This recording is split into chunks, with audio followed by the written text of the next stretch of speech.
अस्सलाम वालेकुम गाइस, कैसे हैं आप सब। उम्मीद करती हूँ कि आप लोग सब बहुत अच्छे होंगे और आप सब लोगों की दुआओं से हम लोग भी यहाँ बहुत अच्छे हैं।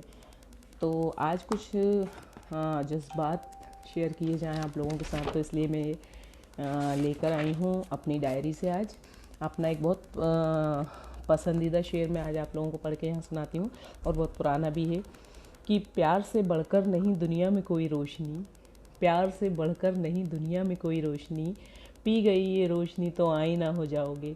और गुफ्तगू मीठी करो हर शख्स से झुककर मिलो, गुफ्तगू मीठी करो हर शख्स से झुककर मिलो, दुश्मनों के वास्ते भी दोस्त फिर कहलाओगे। तो ये बहुत प्यारा शेर है और जैसा ये शेर है ना उसी पर आज हम लोग बात भी करने वाले हैं। तो आइए आज हम हकीकत से रूबरू होते हैं। गाइस, ज़िंदगी को आज के इन मुश्किल हालात में इंसान और मुश्किल बना रहा है, ना कि आसान कर रहा है। अपनी अना के हाथों मजबूर होकर अपने रिलेटिव से रिश्ते तोड़ना, रिश्ते ख़ता करना, अपने दोस्तों से नाराज़ हो जाना और फिर कभी ना मानना, इस तरह का तकब्बुर और इस तरह की अना हमको ज़ेब नहीं देता। हम लोगों को नहीं ऐसा करना चाहिए हरगिज़ भी, वो भी आज के दौर में।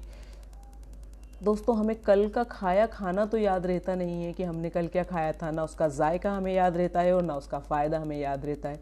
फिर ये रंजिशें, दूसरों की कही हुई बातें, किसी ने कुछ कह दिया, किसी और से आकर कुछ सुन लिया, ये सब हम कैसे याद रख सकते हैं आजकल। क्या वजह है, क्यों नहीं भुला देते हम ये सब रंजिशें और क्यों नहीं गले लगा लेते अपनों को एक बार फिर से। जबकि शब बारात और रमज़ान आते हैं तो फिर हम बहुत जल्दी अपनों को मनाने पहुँच जाते हैं, तो फिर पूरी साल क्या, पूरी साल अल्लाह पाक नहीं देख रहे। गलत तो गलत है। हम लोग सबसे ज़्यादा तवज्जो चाहते हैं और सबसे ज़्यादा अहमियत चाहते हैं, इज़्ज़त चाहते हैं ख़ुद की, अपने ख़ुद के लिए। तो सामने वाला भी तो वही चाहता है ना, तो पहल वो करे या हम, क्या फ़र्क पड़ता है। झुक जाना ही मेरे दोस्तों, झुक जाना ही ईमान है, झुक जाना ही तक़वा है और झुक जाना ही हमारी तरबियत का हिस्सा है, हमारे वालिदैन की तरबियत का हिस्सा है। और हमारे वालिदैन की तरबियत जो है वो हमारे मज़हब ने की है, तो हम इस तरबियत का, अपने इस्लाम का, अपने ईमान का पासबान बनेंगे और उसको आगे चल के उसको हम अपने बच्चों को क्या सिखा रहे हैं, क्या सीख दे रहे हैं कि इस तरह आंकड़ों, ऐसे अना और तकब्बुर दिखाओ। मेरा कहने का मतलब इतना है कि हम खुद पहल क्यों नहीं कर लेते किसी से बात करने में, अपने बहन भाइयों से अगर नाराज़ हैं, अपने दोस्तों से अगर नाराज़ हैं, अपने रिश्तेदारों से, इन लॉज से अगर नाराज़ हैं, खुद पहल क्यों नहीं करते। ये हमारे अखलाक का हिस्सा है, पहल करना, सलाम करना, सलाम का जवाब देना, ये हमारे अखलाक पूछे जाएंगे क़यामत के दिन। पर क्या करें, हर कोई मजबूर है। काश के इस दौर में, जबकि किसी की लाइफ की कोई एक्सपायरी डेट नहीं है, हम समझ सकें इस बात को कि किसी को कभी भी कुछ भी हो सकता है। ज़िंदगी का एंड कोई देखकर नहीं आया कि कैसा होगा और कब होगा, कोई भी कभी भी जा रहा है। तो सोचना चाहिए कि आपस की रंजिशें भुला दें, कैसी भी हों, कैसी भी हों। क्योंकि किसी ने क्या खूब कहा है कि आज मैं आप लोगों को सुनाती हूँ, गौर से सुनिए, पूरी तवज्जो के साथ सुनिए। जब मैं मरूंगी, जब मैं मरूंगी तो तुम मुझे मिलने आओगे, जब मैं मरूंगी तो तुम मुझे मिलने आओगे, मेरे रिश्तेदारों को मिलने आओगे और मुझे उसका पता तक नहीं चलेगा। तो आज ही आ जाओ ना। जब मैं मरूंगी तो तुम मेरे सारे गुनाह माफ़ कर दोगे और मुझे पता तक नहीं होगा, तो आज ही कर दो ना।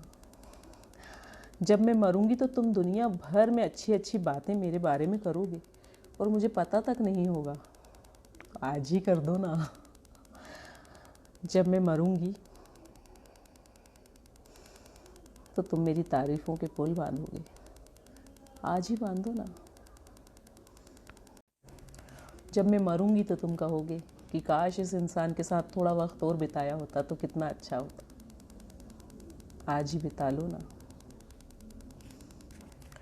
एक दूसरे से खुल के मिलो, माफ़ करना हो माफ़ कर दो, माफ़ी मांगनी हो माफ़ी मांग लो, क्योंकि ज़िंदगी का कोई भरोसा नहीं है दोस्तों, कोई भरोसा नहीं है। कभी भी कोई भी अपना आपसे दूर चला जाएगा और फिर पछतावे के सिवा आपके पास कुछ भी नहीं रह जाएगा। तो जो करना है, जो दिल में है ना, वो कह दो। और एक बात हमेशा याद रखना कि माफ़ी मांगने से कोई छोटा नहीं होता। हमें बचपन से यही सीख दी है हमारे वालिदैन ने, अल्लाह पाक उनकी मग़फ़िरत फरमाए कि कभी भी किसी से माफ़ी मांगने में देर मत करना, उससे आप छोटे नहीं होते, बल्कि अल्लाह ताला के घर में आपकी इज़्ज़त बढ़ जाती है, आपके दर्जात बढ़ जाते हैं। तो इसलिए माफ़ी मांगने में कभी भी देर मत कीजिए और अपनों को दूर मत जाने दीजिए, और ना उनसे दूर हो जाइए, क्योंकि रिश्ते सख्त अज़ाब है रिश्ते ताल्लुक़ तोड़ने का। बाकी इतना ही कहूँगी मैं आप लोगों से कि बहुत वक्त बिताया इंतज़ार में, अब बस एक्शन लेना शुरू कीजिए। कहीं ऐसा ना हो कि हम लोग सोचते ही रह जाएं और ज़िंदगी हमें जी के गुज़र जाए। तो बस रिश्तों को बचाइए, उन्हें संभालिए, उन्हें आपकी तवज्जो की, आपके प्यार की ज़रूरत है, हमारे अपनों को हमारी ज़रूरत है, और हमें साबित करना है कि हमारी तरबियत क्या है। दोस्त, मेरे से कुछ गलती हो गई हो तो उसे माफ़ कर दीजिएगा, और कुछ आप लोग मुझे सलाह मशवरा देना चाहें तो ज़रूर कमेंट्स कीजिएगा, और प्लीज़ मेरी बातों पे गौर ज़रूर कीजिएगा। और आप लोगों को सबको खुदा का वास्ता है कि ज़रूर अगर किसी से रिश्ते बिगड़े हुए हैं तो उन्हें संभालिए, कहीं ना कहीं उसका सवाब मुझे भी मिल जाएगा। और हाँ, मैं इंशाल्लाह अपनी नेक्स्ट स्टोरी आप लोगों को इंशाल्लाह संडे को अपलोड करूँगी दोबारा। तो आप लोगों के प्यार का, मोहब्बत का बहुत बहुत शुक्रिया कि उस पर इतने अच्छे व्यूज़ आ रहे हैं, लाइक आ रहे हैं।